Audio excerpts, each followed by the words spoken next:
I'm going to be very direct with you because comfort is not what saves people. Truth does. You are exhausting yourself. You are bending. You are breaking. And you keep calling it patience, kindness, loyalty, or love. But deep inside, something knows this is not right. Something in you is quietly screaming that this is costing you more than it should. You were not created to be consumed by people. You were not sent into this world to disappear for the comfort of others. And if you don't wake up now, you will look back one day and realize you gave your life away to people who would never have done the same for you. Listen to me carefully, because this is where many sincere people get confused. Patience in Islam is not weakness. Patience is strength with direction. But what many of you are practicing today is not patience at all. It is abandonment of the self disguised as righteousness. You tell yourself, Allah loves those who are patient, so you stay silent while your heart is breaking. You tell yourself, I will endure for the sake of peace, while your dignity is slowly being stripped away. You tell yourself, this is my test, while you are being crushed under a weight Allah never placed on you. That is not sabr, that is surrendering yourself to harm. True patience is not passive. It is not lying down and letting people walk over you. It is not accepting disrespect in the name of humility. And it is not allowing repeated injury just so others can feel comfortable continuing their behavior. Islam never taught you to be a doormat. Patience has a purpose. It is meant to protect your soul, not destroy it. It is meant to anchor you to Allah, not trap you in cycles of pain. When patience starts costing you your peace, your iman, your self-respect, then something is wrong not with Islam, but with how you are applying it. There is a crucial difference you must understand. Enduring hardship for the sake of Allah elevates you. Enduring harm for the sake of people empties you. Hardship can refine you. Harm erodes you. One brings you closer to Allah. The other slowly disconnects you from yourself. When a difficulty pushes you to make dua, to strengthen your tawakkul, to become more conscious of Allah, that is a test with wisdom. But when a situation leaves you anxious, bitter, spiritually drained, questioning your worth and constantly wounded, that is not a noble trial. That is a warning. Some of you are confusing endurance with righteousness. You think the more you tolerate, the more rewarded you will be. But Allah is not impressed by how much pain you absorb. He is concerned with how well you honor the trust He gave you. And you are a trust. Your heart is not expendable. Your dignity is not optional. Your emotional and spiritual well-being are not luxuries. They are responsibilities. Ask yourself honestly, has this patience increased your closeness to Allah, or has it made you resentful, exhausted and numb? Has it strengthened your iman or weakened your connection to prayer, gratitude and hope? Has it made you more grounded or more broken? Because patience that pulls you away from Allah is not patience, it is self-neglect. Some people stay in harmful situations because they fear being labeled impatient, difficult or ungrateful. But Islam does not demand that you suffer silently to maintain appearances. Islam demands truth, justice and balance, including balance within yourself. Standing upright does not mean standing arrogantly. It means standing with dignity. It means knowing when to endure and when to step back.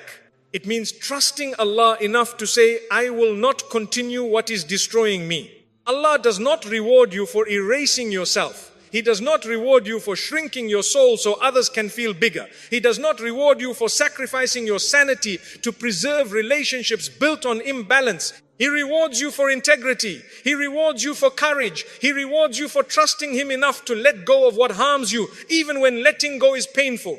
Many of you stay because you believe that leaving, speaking up, or setting boundaries means you failed the test. No. Sometimes the test is whether you will recognize when something is no longer from Allah. Sometimes the test is whether you will choose Him over your fear of disappointing people. Patience does not mean staying where Allah is slowly being removed from your heart.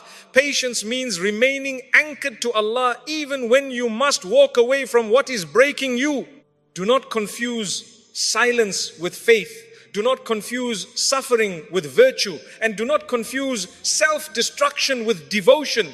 You were created to worship Allah, not to be consumed by people. Stand upright, trust Him, and remember this clearly. Patience that preserves your soul is worship. Patience that destroys it is not. Many of you believe that sacrifice creates gratitude. You believe that if you give more time, more energy, more forgiveness, more access to yourself, people will eventually see your value. You tell yourself, one day they'll realize how much I did for them. That belief is not only false, it is dangerous. Sacrificing yourself does not make people grateful, it makes them comfortable. And comfort is not appreciation. Human beings value what has weight, not what has no limits. When something is always available, always forgiving, always absorbing damage without protest, it slowly loses perceived value. Not because you are insignificant, but because you removed the cost. Islam understands human nature clearly. That is why dignity, boundaries and justice are part of character. When you erase those, you do not elevate yourself in the eyes of people. You disappear. Many of you are hurting because you gave sincerely but received carelessness in return. You stayed when it was painful. You forgave when it was undeserved. You explained yourself again and again, and instead of being honored, you were taken for granted. This is not because you were wrong to be kind. It is because kindness without boundaries teaches people that your sacrifice is expected, not appreciated. When people know you will always show up no matter how you are treated, they stop treating you carefully. When they know you will forgive without correction, they stop correcting themselves. When they know your heart will keep bleeding silently, they stop feeling responsible for the wounds. This is a hard truth, but it must be said, the more you destroy yourself for someone, the less they respect you. Respect is not built on how much you suffer for others. Respect is built on how you value yourself while dealing with others. Islam does not ask you to give until you are empty. It asks you to give with wisdom. There is a difference. Many people confuse generosity with self-erasure. Generosity is giving from strength. Self-erasure is giving from fear. Fear of losing people, fear of conflict, fear of being alone. And people sense that fear. When your giving comes from fear, it does not inspire gratitude. It invites exploitation. Some people may not even realize they are doing it, but the pattern remains the same. They take more because you keep offering more. And then one day when you are finally exhausted, when you finally say, I can't do this anymore, they are shocked. They say you changed. They say you became cold. They say you are selfish. But you didn't change. You simply stopped bleeding. Understand this clearly. Gratitude requires awareness. And awareness only comes when there are limits. When your sacrifice has no edge, no stopping point, no cost to the other person, it fades into the background of their life. People do not wake up one morning and suddenly appreciate what they never had to protect. Some of you are holding on to hope that if you just endure a little longer, love and appreciation will appear. That hope is keeping you stuck. Because if appreciation was going to come, it would have come before you lost yourself. Islam teaches balance. The Prophet, peace be upon him, warned against excess even in good actions. Why? Because excess distorts purpose. Too much of anything without wisdom becomes harmful, even kindness. You are not rewarded for being drained. You are rewarded for being sincere and just. And justice includes justice to yourself. If someone only values you when you are useful, that is not appreciation, that is dependency. If someone is kind to you only as long as you keep sacrificing, that is not love, that is convenience. And convenience disappears the moment you stop overgiving. This is why when you finally set boundaries, some people react badly. They were never attached to you. They were attached to what you provided. Your sacrifice became their comfort zone. But listen carefully.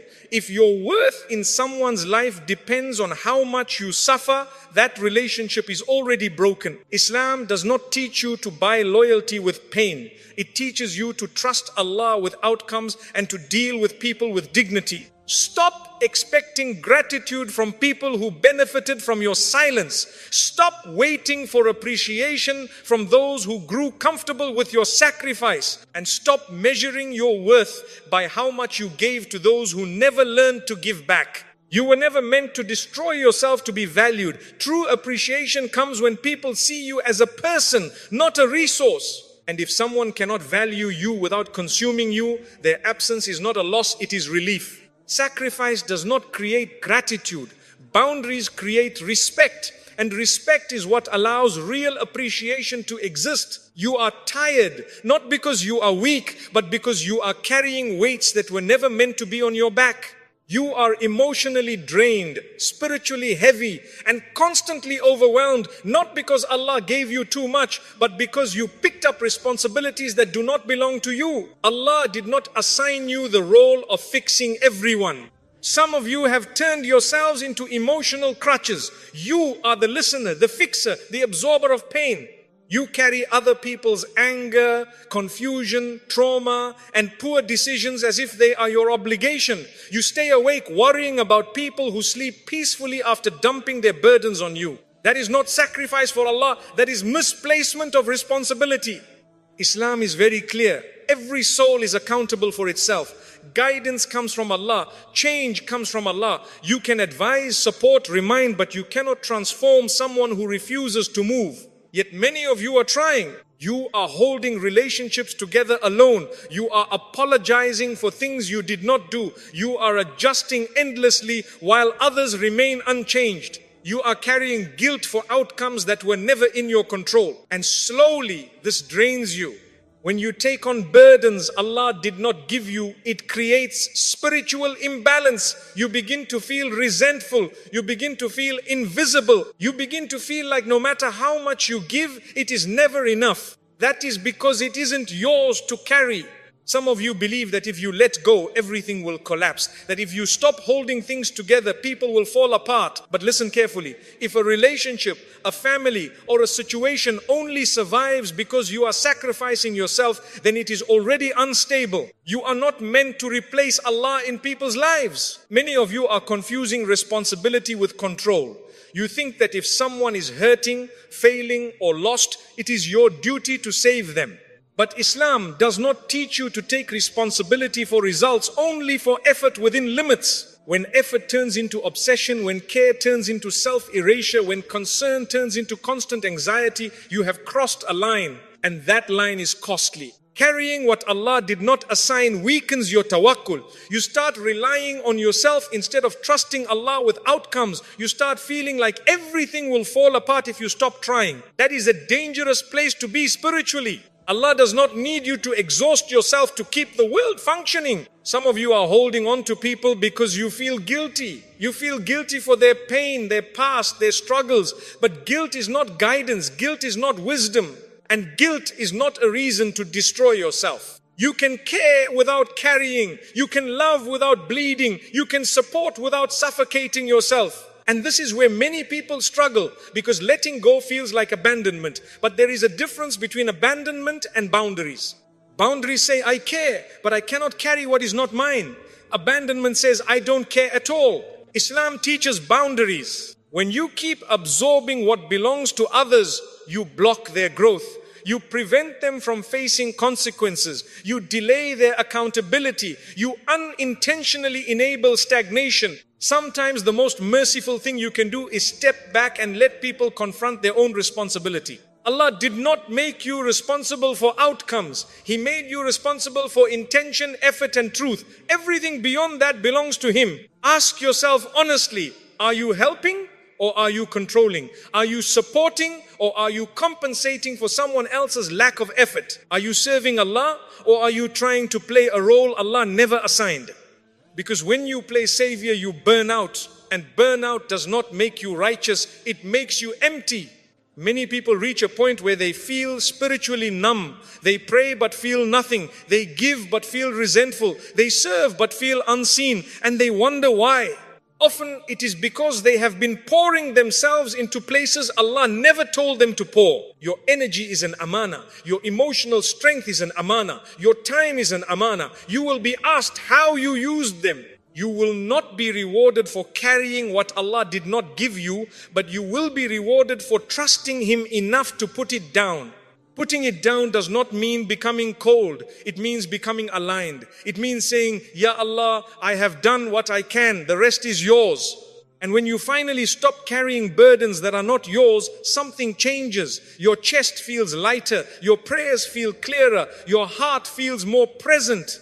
Not because you stopped caring, but because you stopped replacing Allah. You were never meant to be everyone's solution. You were meant to be a servant of Allah with wisdom, balance and trust. Carry what He gives you and have the courage to put down everything else. Your kindness was never meant to be a permission slip for people to hurt you. But when kindness is given without limits, without correction, without consequences, that is exactly what it becomes. People do not hear your silence as patience. They hear it as approval. Every time you tolerate behavior that wounds you and say nothing, you are teaching people how to treat you. Every time you forgive without addressing the harm, you are telling them the damage does not matter. Every time you stay after being disrespected, you are confirming that your pain has no cost. This is not mercy, this is conditioning. Islam does not teach you to be endlessly absorbent. It teaches you to be just. And justice does not mean being harsh, it means being clear. Many of you believe that speaking up will make you cruel, that setting boundaries will make you un-Islamic, that correcting someone will make you arrogant. That belief is wrong. Silence in the face of repeated harm is not humility, it is neglect. When kindness has no boundaries, it loses its moral power. It becomes an invitation. And some people consciously or unconsciously will walk right through it.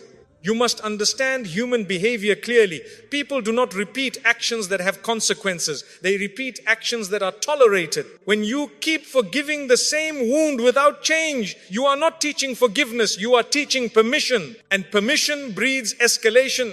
At first, it is small. A dismissive comment, a broken promise, a subtle disrespect. You tell yourself it is not worth addressing, you choose peace, but the behavior does not stop, it grows.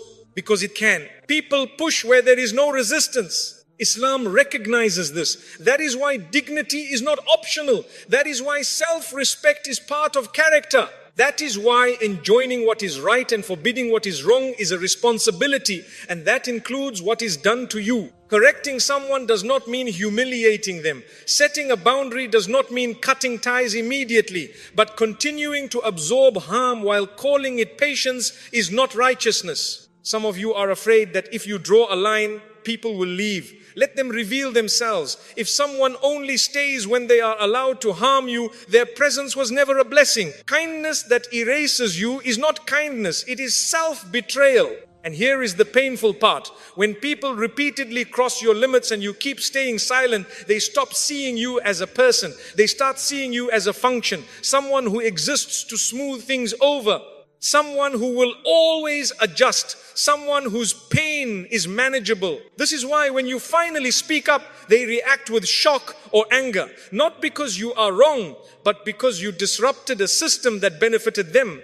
Islam does not teach you to preserve systems built on your suffering. Mercy in Islam is balanced with justice. Forgiveness is balanced with accountability. Patience is balanced with truth. Remove one side and the whole structure collapses. Your kindness should invite goodness, not entitlement. If your kindness is consistently met with harm, something must change, and that something is not you becoming colder, it is you becoming clearer. Boundaries are not threats, they are information.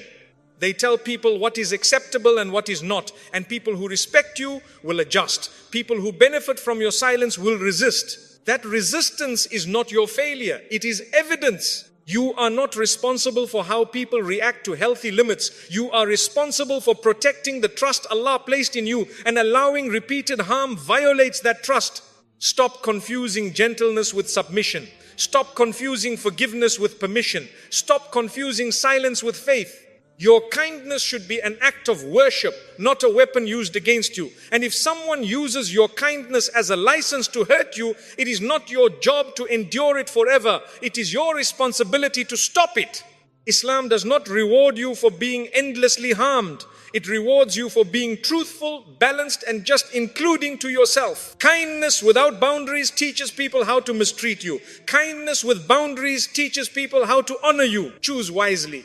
Many of you are not sacrificing yourselves because you are noble. You are doing it because you are afraid. Afraid of being alone. Afraid of being replaced. Afraid that if you stop giving, stop adjusting, stop tolerating, you will be abandoned. So you shrink yourself to stay connected. You silence your needs to avoid conflict. You accept pain to avoid loss. You overgive to earn your place. And slowly, without realizing it, you start valuing other people's presence more than your own existence. This is not love. This is fear disguised as loyalty. Be honest with yourself. How many times did you feel hurt but said nothing because you feared the distance it might create? How many times did you compromise your values because you thought if I speak they might leave? How many times did you feel something was wrong but stayed because leaving felt more terrifying than staying? That fear is costing you yourself. When you fear losing people more than losing your dignity, you begin to negotiate your worth. You start telling yourself, maybe I'm too sensitive, maybe I'm asking for too much, maybe I should just endure. But what you are really saying is their presence matters more than my pain. And that belief slowly breaks you. Islam does not teach you to cling to people at the cost of your soul. It teaches you to anchor yourself to Allah, because people are temporary. Their approval shifts. Their moods change. Their loyalty is conditional. Allah is not. When your heart becomes more attached to people than to Allah, fear enters, because deep down you know people can leave at any moment. So you try to control that outcome by overgiving, overfunctioning, and over-sacrificing. But control through self-erasure never works. If someone stays only because you are silent, exhausted, and constantly available, that is not security, that is dependence. And dependence collapses the moment you try to breathe. Many of you think, if I set boundaries, they will walk away. Listen carefully. If boundaries cause someone to leave, they were not attached to you, they were attached to the version of you that did not resist. A relationship that requires you to disappear in order to survive is not a relationship. It is captivity. You fear being alone, so you choose to be unseen instead. But loneliness does not begin when people leave. Loneliness begins when you are present but unheard, when you are giving but unseen, when you are sacrificing but unvalued. Some of you are already alone, just not physically.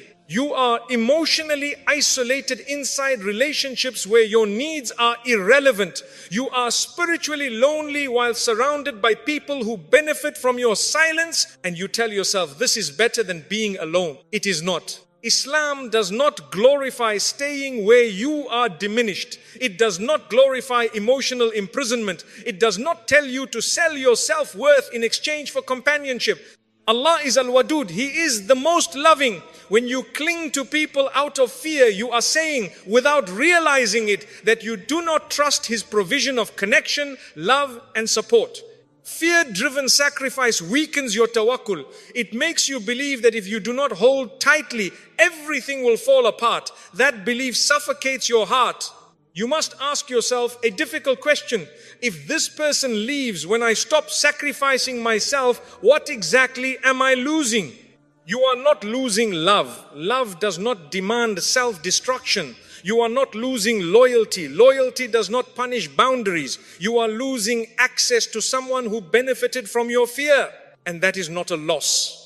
Many people remain trapped because they confuse attachment with value. They think being wanted is the same as being loved, but being needed for what you provide is not the same as being valued for who you are.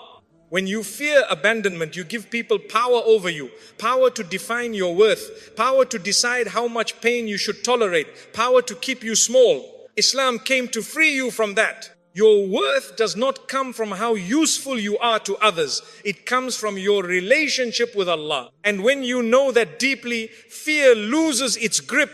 Yes, setting boundaries may cause some people to distance themselves. That distance is not punishment. It is clarity. It shows you who was connected to you and who was connected to your sacrifice. You are not meant to beg for space in people's lives by bleeding for it. Being alone with dignity is lighter than being surrounded while erased. Silence with Allah is safer than noise with people who consume you. Stop choosing people at the cost of yourself. Stop calling fear love. Stop mistaking endurance for loyalty. The moment you choose Allah over the fear of losing people, something shifts. Your chest relaxes, your prayers become honest again, your heart feels less desperate and more anchored.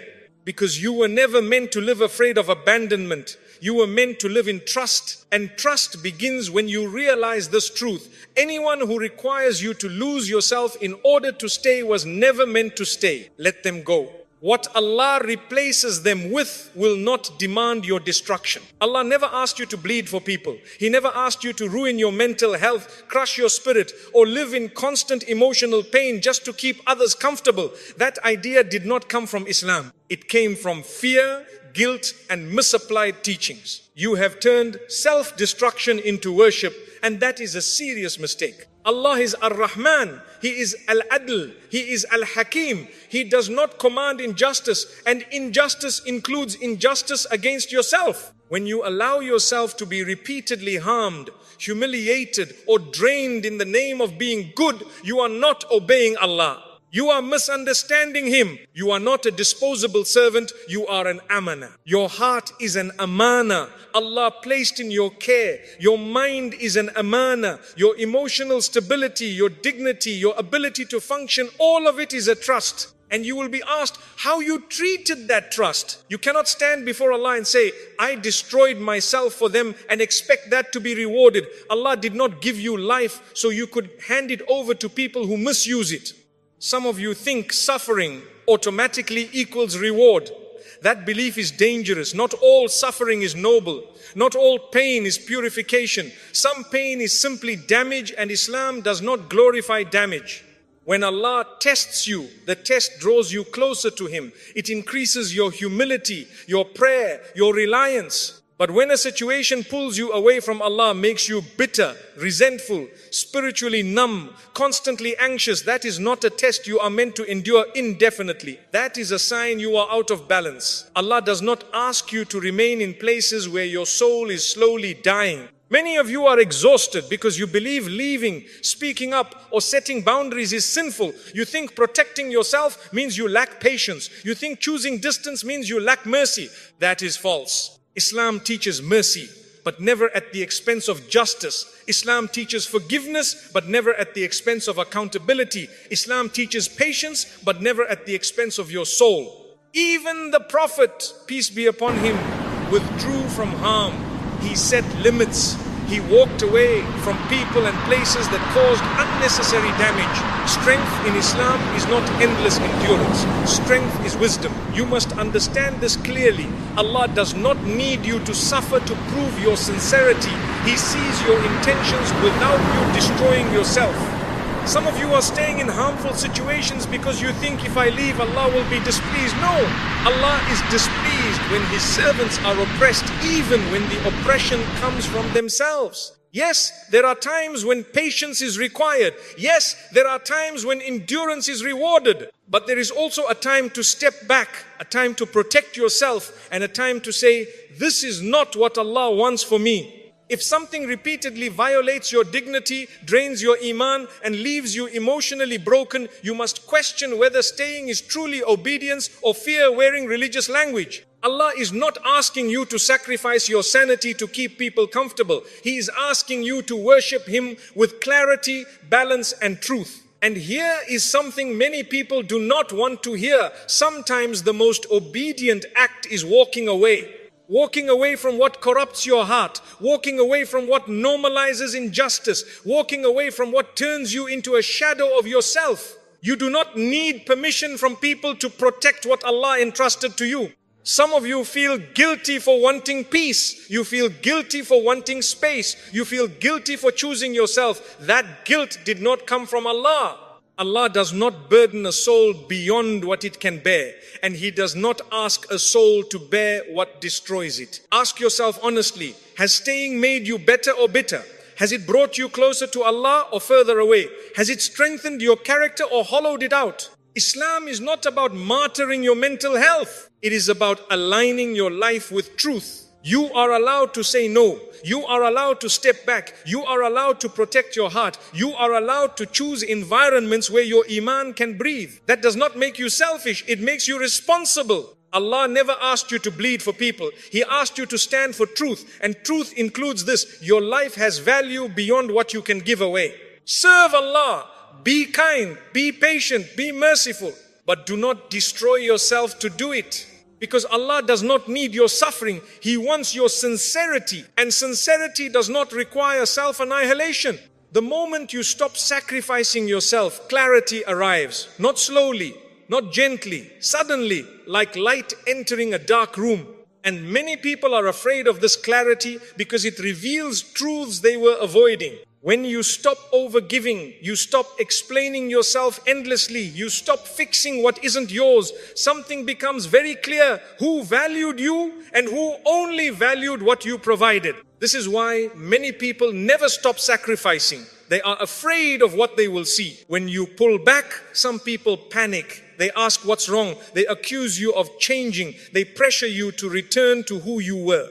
Not because they miss you, but because they miss the comfort your sacrifice gave them. And some people disappear completely. Let them. Their absence is information. Clarity does not come to punish you. It comes to free you. But freedom is uncomfortable at first because it strips away illusions. You finally see which relationships were mutual and which were transactional. Which connections were built on care and which were built on your silence. This clarity hurts, but it heals. Many of you stayed stuck because everything felt confusing. You didn't know if you were being unfair. You didn't know if you were wrong. You kept questioning yourself.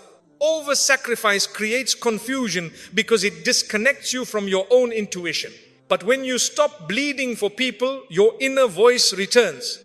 You start thinking clearly again. You start praying with honesty instead of exhaustion. You stop asking, what's wrong with me? And start asking, why was I tolerating this? And that question changes everything.